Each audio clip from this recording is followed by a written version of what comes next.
Jobert James Soriano po. Nakatira pa ako dito sa, sa Valenzuela. Sobrang hirap po ng buhay dahil sa pamamasada po ng trike. Manghihiram ka po ng trike sa kapitbahay para makapamasada ka. Tapos, kulang rin. Sobrang kulang rin ng namin, budget, gano'n. Pag nagtatrabaho, pag may konting barya, nag-iipon, sir, para makabuo ng sariling trike, gano'n, sir.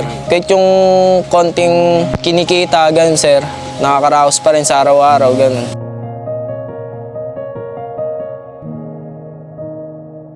Nagpapasalamat ako dahil isa po ako sa napili po niya, gano'n. Isa po ako sa napili niya. Sobrang laking tulong po yung binigay niya po sa akin na yung sa trike po, gano'n. Sana po marami pa po siya matulungan na tao. Maraming salamat din po dahil isa po ako sa napili niya.